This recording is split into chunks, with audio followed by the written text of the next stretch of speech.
you wanted the best, you've got the best podcast, the hottest podcast in the world. The Chris Voss Show, the preeminent podcast with guests so smart you may experience serious brain bleed. The CEOs, authors, thought leaders, visionaries, and motivators. Get ready. Strap yourself in. Keep your hands, arms, and legs inside the vehicle at all times, because you're about to go on a monster education roller coaster with your brain. Now, here's your host, Chris Voss. Hi, folks. This is Voss here from thechrisvossshow.com. There you go, ladies and gentlemen. Welcome to the big show. We certainly appreciate you guys coming in, tuning in, being a part of the show, listening to the show, making and improving the quality of your guys' lives, because that's what the Chris Voss Show does.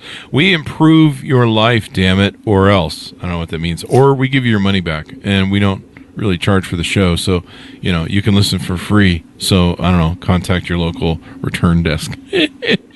As always, folks, we really appreciate you being a part of the show. We bring you the CEOs, the billionaires, the White House presidential advisors, governors, Congress members, U.S. ambassadors, TV and print, Pulitzer Prize winning journalists, you name it, they've been on the show. CNN, MSNBC, Washington Post, Wall Street Journal, New York Times, The Guardian, etc. You've heard them, seen them, and usually they step off TV, come see us, and go back to TV.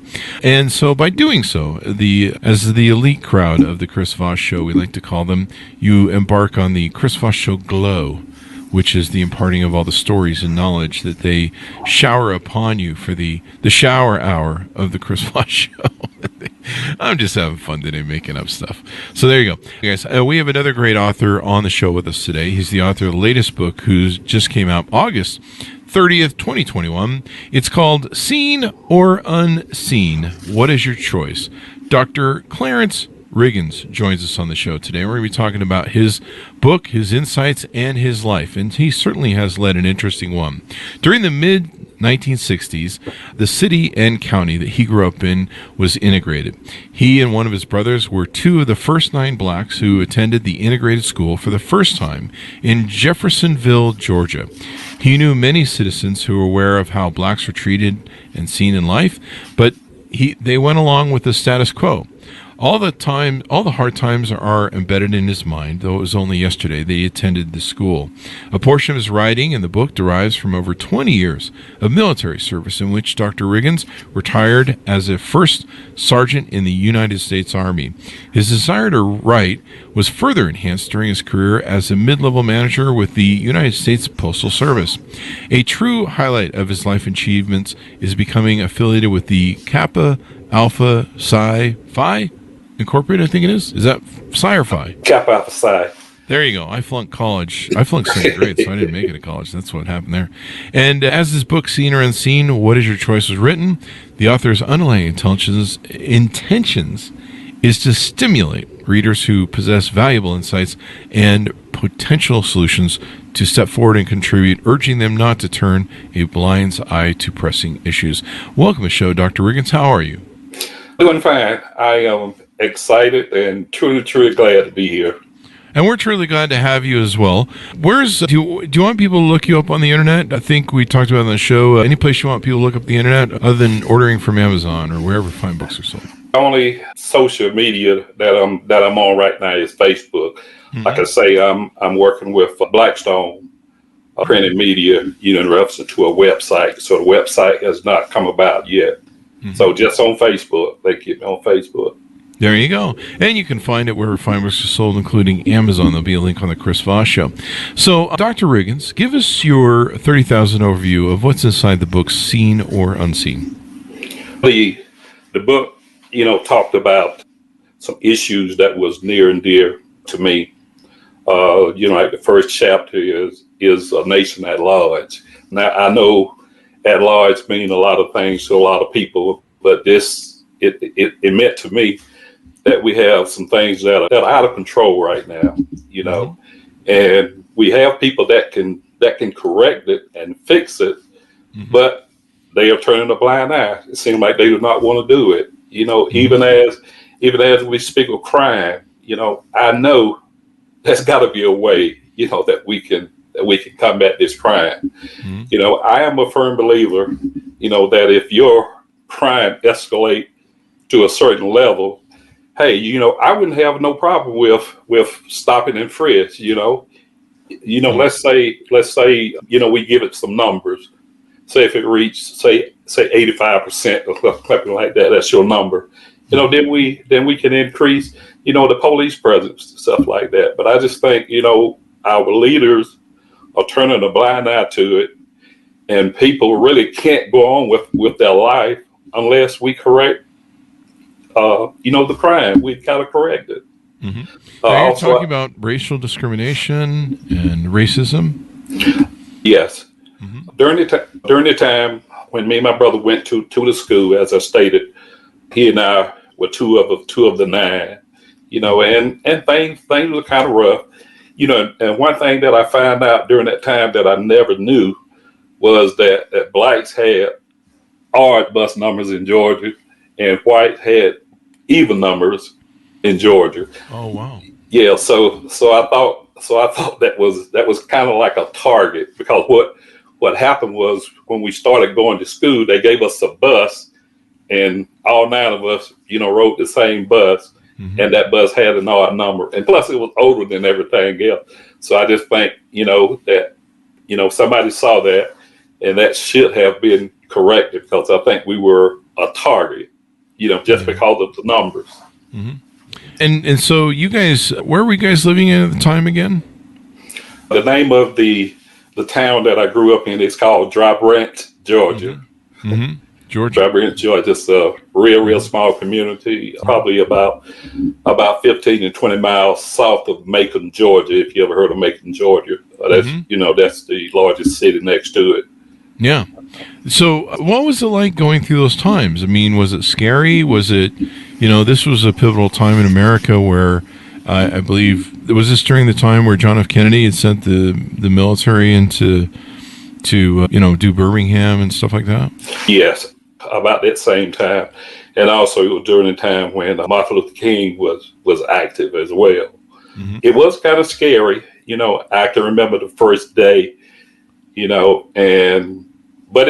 but it taught me, a lot of things, and actually coming out of that, my brother and I, both of us, my brother, he's a pharmacist. He has a doctorate degree in pharmacist, and I, have a doctorate degree in management. Mm-hmm. So we did learn a lot, and when I left the school, after everybody had integrated, and I went into the Army, I still had some funny thoughts, but, the Army kind of got me on track, because I realized, hey, you got to work with everybody, So I learned that team concept. It was just there were certain things that went on at school. I didn't think we had any representation. The other teachers saw it, but it happened, from time to time. It happened a little bit too much. There you go. How were you guys treated in school? I mean, were the students good to you or polite to you, or? The first 2 years was actually hard. Wow. I can remember the first day, that we got there. They was waiting outside in front of the school for us. So that was a shocking experience. Mm-hmm. And I had a thought then, even though, I hadn't thought about writing a book during that time, but I was thinking, why would the officials, allow them to do that? They probably knew we was under enough pressure as it was. But as time went by, believe it or not, we gained some friends. Then we found out, hey, we can get along, because my brother and I, we were both on the basketball team, and we played baseball. Mm-hmm. So that was a team concept. That kind of worked some things out for us. There you go. When I was a kid, I used to look at the photo. There was a bunch of cards that were being sent to me for history stuff, and I would look at the photo of Ruby Bridges. I think we tried to get her on the show. She put out a book recently or a while ago, but of Ruby Bridges, and I would see the hateful viciousness of just the faces in the crowd that were so against her and integrating schools. And I always wondered what that was like. I mean, intense bravery and just people spewing hatred at you, doing, throwing things at you and everything else. And so it must have been a pivotal time to grow up in during that era. And I imagine it shaped you in a lot of different ways. Oh, it did. It did. What was it like for your family? I mean, were you the first to go to school growing up? What was your family like in growing up, and how much did school make a difference for you? I grew up in a large family. There was actually 12 of us. It was eight boys and 4 girls. Wow. And so being so large, of course, the ages, really had some span in it. But me and my brother, he was 2 years older than me. Now, he was the second one to go to college. My oldest brother was the first one to go to college. He was the first one to go to college. He was a teacher. He was a military officer. And he also taught high school and college. And my other brother, he was the second one, to go to college. And he went to Florida A&M. And then he went back, to get his doctorate degree in pharmacy. Now, I did not start college right after high school. I started college when I was in the military. And actually, when I started going, I think I spent probably too much time in college, to be honest with you. You got to find what you like, right? You have to find what works for you. And sometimes it takes longer than other things. There's a lot of people that go through college really quickly and they don't like what their degree is, and then they got to flip it all around. So there it goes. So what made you want to get a doctorate? My oldest brother, during the time when he got his commission in the military, they were recruiting blacks, and actually because he had a master's degree, he was automatically given the rank of 04 in the Navy, which is a lieutenant commander, and it's of course a major in the Army. And so he, used to discuss that with me all the time. Say, hey, you're in the military. If you plan on staying, what you need to do. You need to think about college. But believe it or not, I had a 2-year scholarship. When I finished school, but for some reason I just wasn't ready. So I just decided to go to the Army. But later on, and that was a manager that I had. He was a senior non-commissioned officer that I had. And when I was stationed down at Fort Benning, when it used to be Fort Benning, he told me, hey, look, you're in a good position right now. You don't have to work at night. You don't have to work on the weekend. And I'm advising everybody under my leadership, to start school. And once I started, it was history from there. There you go. So you live your life. You've been living it. You retired from the military. What prompted you to want to write this book? Basically, again, some of the things that happened to me, some of the things that I saw. When I was at the post office, there was a lot of things, that I saw, bringing people in. And I remember I had a manager that only had just high school diploma, but that manager used to always say to me, and you have a PhD, and I'm saying, wow, that's kind of cruel, and that was another part of the seen and unseen. I'm saying, okay, I know we have some managers, some upper level managers that see this, but again, they're taking that blind eye and won't do anything about it because overall, later on, they found out that this person wasn't even qualified, and the person wrecked the place. I'm telling you, wrecked the place, dismantled the place. Yeah. So in your book, Sight Unseen, Seen or Unseen, give us a good description of what that actually means, because I've got an implication of it, but let's define it if you would. Okay, I define it as, all right, there are happenings going on, whether it's in the world or whether it's in your state, whether it's in your neighborhood, that's kind of contrary, to what should be happening.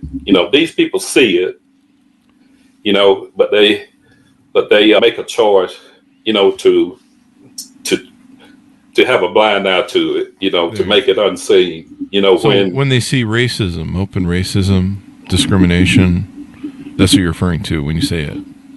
Racism is part of it, okay. But even like living in your neighborhood, when you're trying to keep a good neighborhood, for example, let's say your neighbor comes in and the next thing they do is put up a basketball goal. Okay, everybody else sees that. Once it starts, it could just start with the kids that live in the house. Next, here comes the kids in the neighborhood, and after the kids in the neighborhood, you got kids coming from outside the neighborhood, and neighbors see that, but again, sometimes, they just don't want to get involved because they don't want to hurt the neighbors feeling, where the basketball goal is located.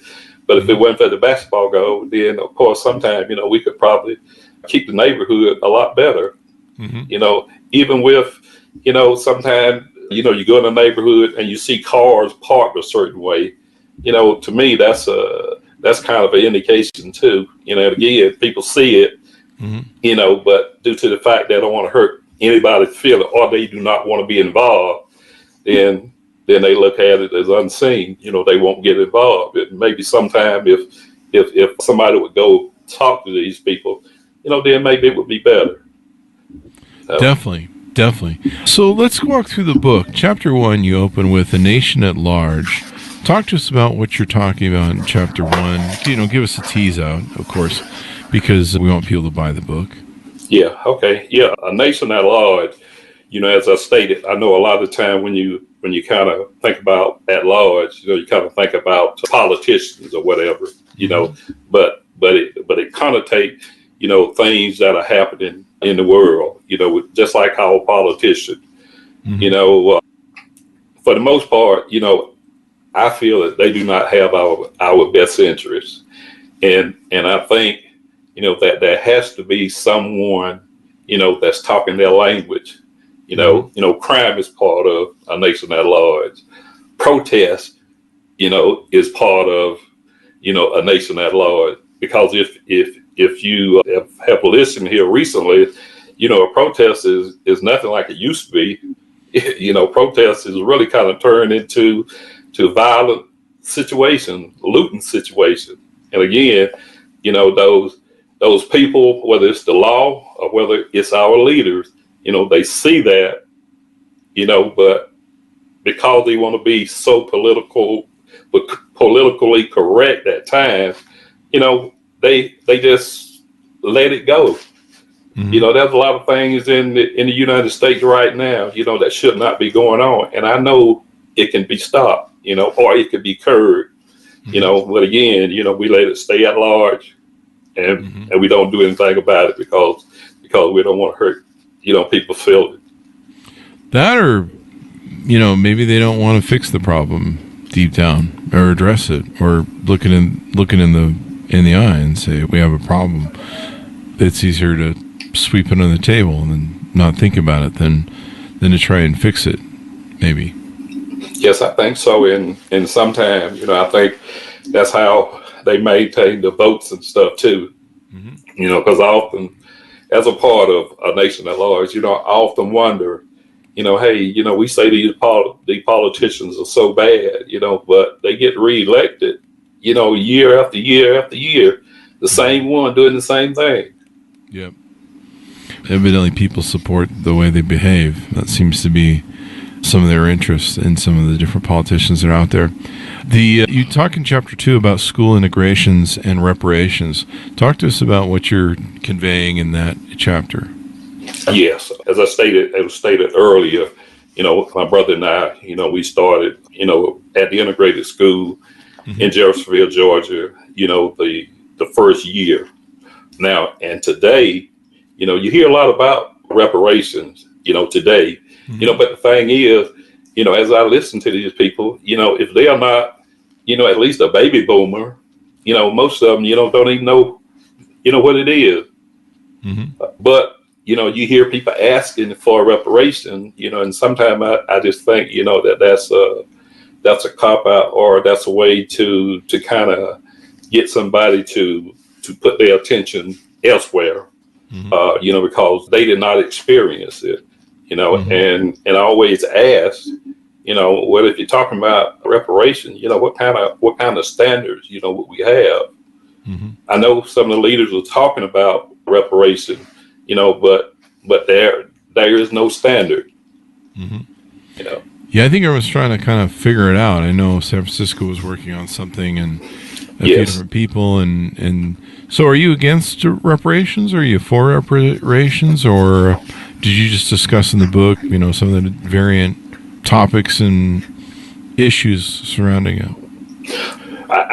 I say both ways, because the thing is, how do you determine, how to pay someone? A lot of these people that are talking on TV, none of that stuff has happened to them. I mean, when you see them protesting or when they're in their group, most of the time, it is a racially diverse group, that's talking about it, but during the time, when my brother and I, was going to school, it was pretty much, blacks alone, whites alone, and I can even recall, my grandparents, on both sides, my mother's parents and my daddy's parents, they were sharecroppers, so I mean, would that qualify?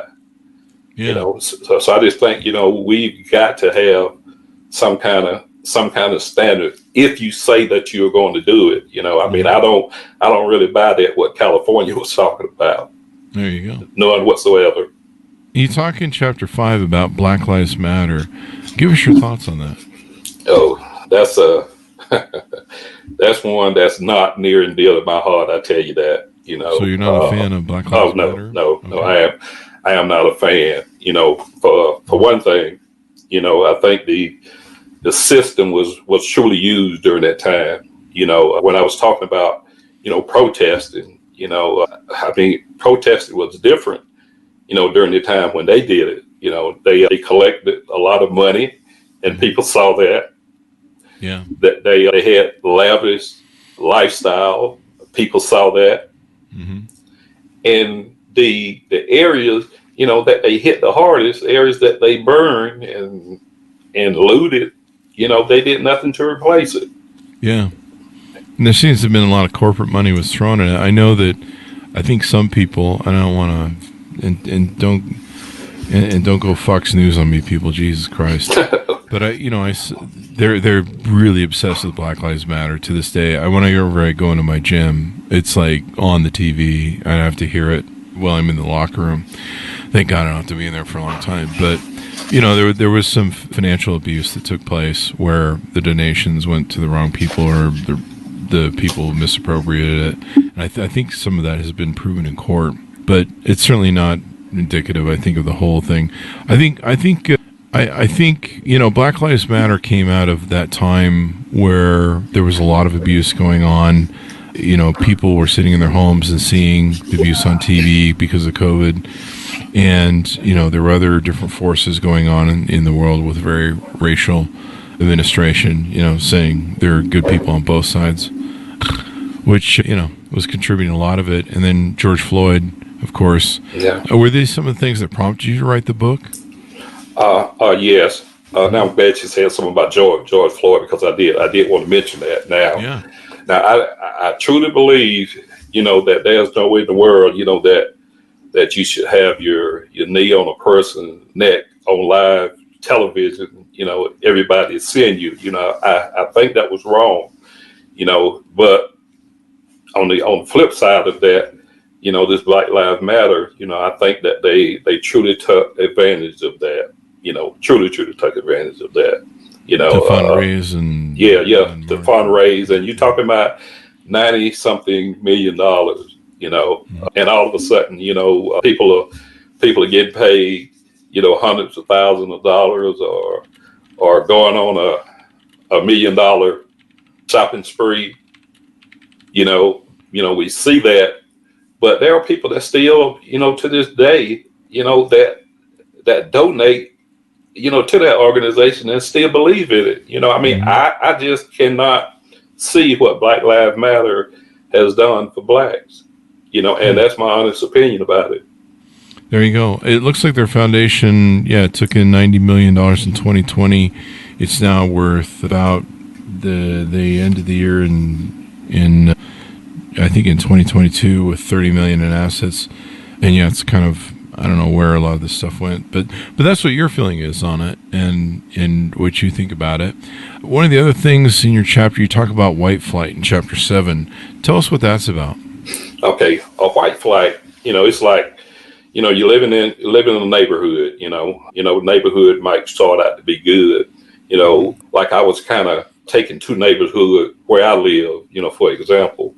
The first one, when we got our house there, there was probably a 50-50 ratio and stuff. And the second one, that was probably 70% white, and 30% black, but as the white moved out, for some reason, it seemed like it would always replace by a black, and I think I said, we marry each other, we become good friends or whatever, but it still seems like, we can't live beside each other for some reason. Yeah. It's an interesting thing that goes on with the gentrification of suburbs and how they're designed and everything else. We had Benjamin Harold on the show, who wrote the book called Delusioned, 5 Families in the Unraveling of America's Suburbs. And they did a deep dive in the history of suburbs and kind of how they're built, how they're designed, who they're targeted to, and then how they, gentrify over time and, go through this whole gentrification process of different things. But it is interesting, and he talks about how the racial narrative of how they're actually designed and distributed and stuff is plays into what you're talking about. The podcast isn't public yet, for those who are wondering. I believe it goes public sometime in mid-January, that we're holding it for the launch of the book. Okay.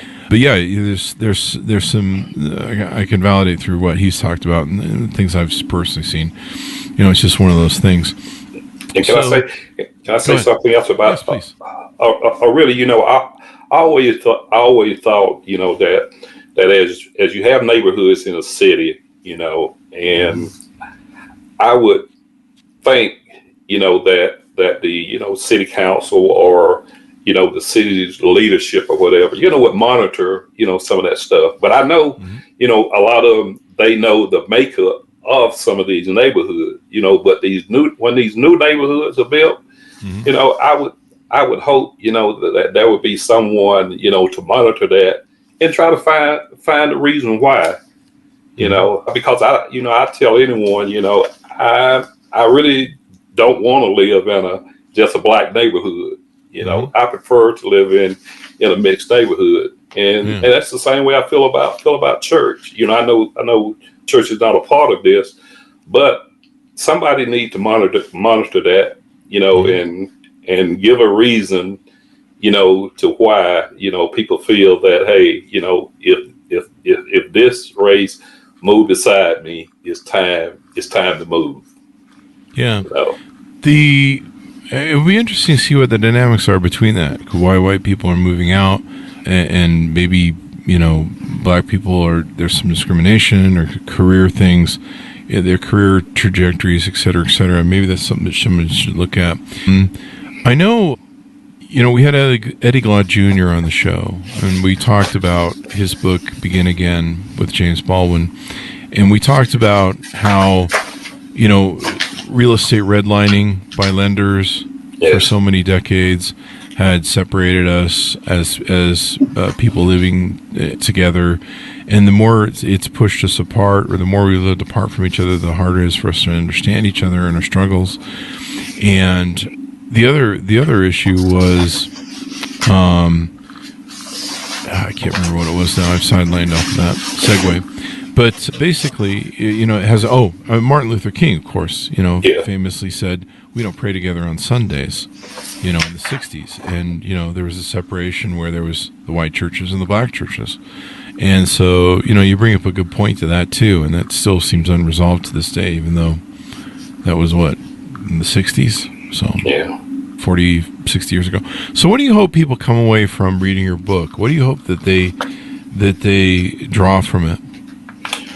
I hope it, that the book will kind of help them open their eyes, on some of the things, that they see, and they turn a blind eye. But I hope this right here is a motivator. I hope it's an eye opener.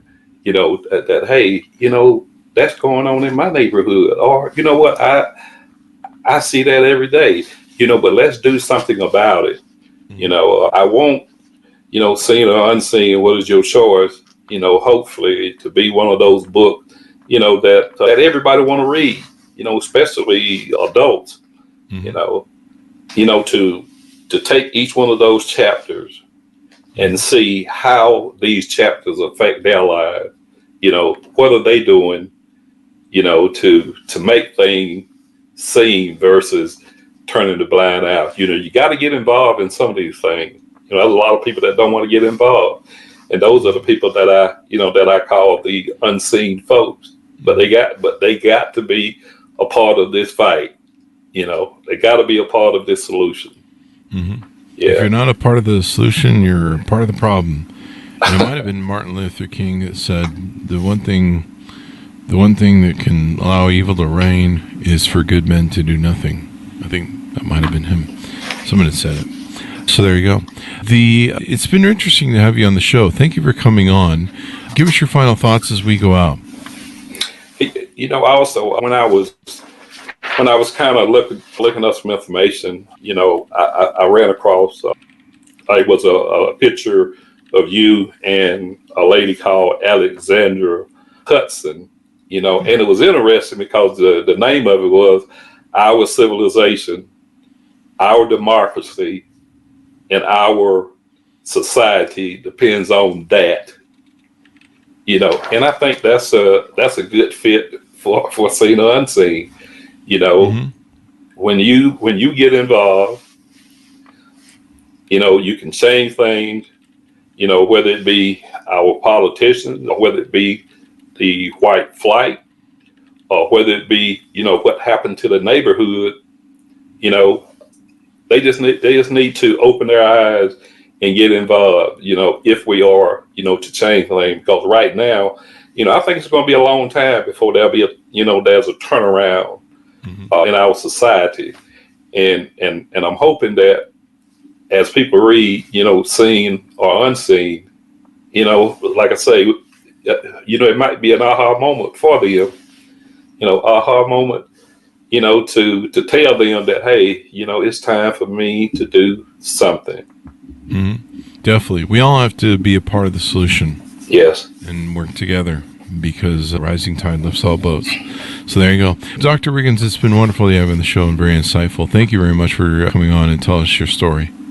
I'm so happy, and I mean, I was dreaming about being here last night, and of course I was nervous today because I had my computer and everything set up. I was ready to go, and I said, hey, everything is looking good. And then when I went to it, something happened. My wife saw it too, and I saw it, and I said, hey, this is seen, so we got to do something. There you go. You got her done. Yeah. Well, thank you very much for coming on. We really appreciate it. Okay. Thank you. Truly, thank you for having me. Thank you. And folks, order up the book wherever fine books are sold. You can get it on Amazon. There'll be a link on the Chris Voss Show. Seen or unseen, what is your choice? And remember, the most important thing is that good men stand up and do something and say something. And we say enough with the bullshit. It's time for their society ills to get wrapped up. So thanks so much for tuning in. Go to goodreads.com/Chris Voss, linkedin.com/Chris Voss, youtube.com/Chris Voss, and all those crazy places we're at on the internet. Thanks for tuning in. Be good to each other. Stay safe, and we'll see you guys next time. All right.